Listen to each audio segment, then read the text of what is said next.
Good day, all of you. My name is Maria Kondzielska, and this is a special edition of Poland Daily Culture in the middle of war in Ukraine. This war which Russia started, and we see all the atrocities which they are doing to the civilians. Trying to understand their mentality, this is the question which we all ask to ourselves. What Russians think, and are they able to stop their leader Putin? And also, are they responsible for what's happening right now? With me in the studio is Olgierd Uziębło, Polish sinologist, but also a person who grew up in Moscow and went to school and also lived in Ukraine, in Lviv and in Kiev. So a son of a Polish consul. Sir, thank you very much for calling us. Hello, very nice to meet all of you, especially you, Maria. In the previous episode, we talked a little bit about the Russian mentality and what they have in head and why they're not opposing.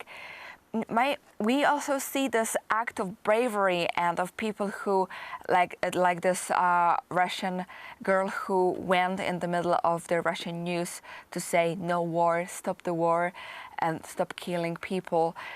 Of course, she disappeared. So we have a few people who in Russia who actually realize what's going on, but the majority of them are absolutely pro-Putin and pro-government.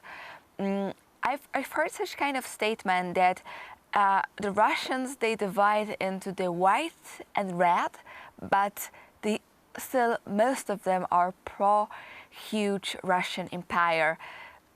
Is it true? Is such kind of statement true from your perspective, sir? Well, I think that Russians divide into pro-West and imperialists. Pro-West? If you hear pro-West, westernized Russians, which is very, very few, they probably you'll have reactions like you're going to see and understand other sources of information from not necessarily Russian TV. But if you're imperialist, that you are going to have a framework that is going to make your worldview be very similar to what Putin sees. West is a danger. Everything that West does is against Russia. We act not as countries that have any kind of agency, but we're all, dogs of America. I don't know how to change it. The only thing that changes the Russian reality for a moment is revolution, and the revolution happens when Russia loses the war. If they lose the war, I would say in all fields, but we don't know, of course, what will happen since the Russian army is still huge, and the Ukrainians are and fighting. we're not helping Ukrainians as much as we could. And I think that the role of Germany is still, whatever people say that there is a turn, it's still terrible. We need to help Ukrainians because Ukrainians do have a different kind of mentality. They are very bad. There is a very bad history and bad blood between Polish people and Ukrainians. And I'm one of the people that should know about because my father grew up in Volyn. So I'm not like throwing my words to the wind. I know there were bad times. There were terrible things that they did. But still, those are the new Ukrainians, and we should make a new friendship with them. I would say that it's right now with huge help of Polish citizens and who are also taking so many Ukrainian families to their homes. There is a new chapter between Polish and Ukrainian relationship opened. And do you agree? And I hope it will change the gross relationship between Poland and Ukraine.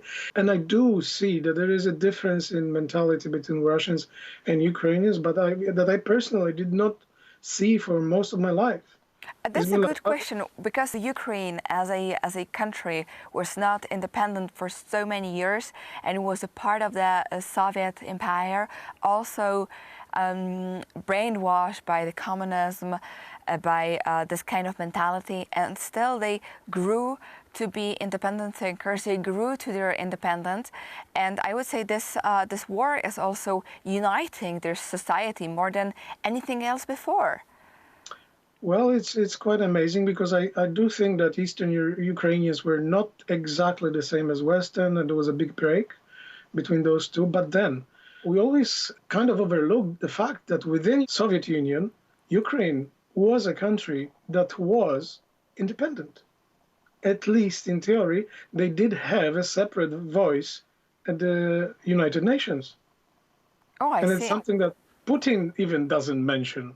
He forgets that it was very useful for Soviets to have the Ukraine vote in the United Nations.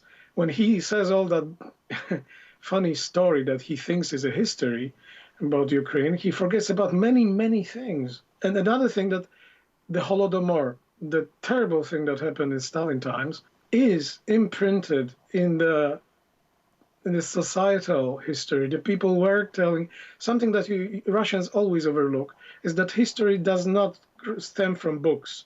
In our parts of Europe, it's very often a family history, family story. So that exists in Ukraine, and that existed in Ukraine, and Russians do overlook that. Yes, just to mention to our viewers who might not exactly know what Holodomor was, it was this huge hangar started by Stalin, which touched the Ukrainian society in a huge amount. How many people died? Oh, it's still calculation. This is 1/4, perhaps even up to 1/4 of Ukrainian population. I'm not sure. I'm not going to give you numbers. It's still being quarreled, and a lot of those casualties have been thrown in by Russians to casualties of the Second World War. I see. So a lot of people died because of hunger, and it was started by the Russian government, exactly by Stalin, and maybe it stayed in their mentality. And especially in the eastern Ukraine, because that happened in the eastern Ukraine.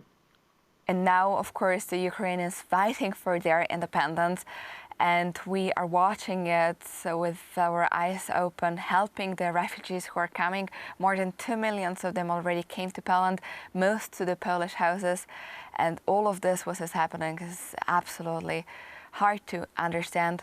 We invite you, all of you, the viewers of Poland Daily, to stay with us for another episode, because we will try to go deeper into the Russian and Ukrainian and Polish mentality, to tell the differences and to try to understand this new reality which is happening just behind our border.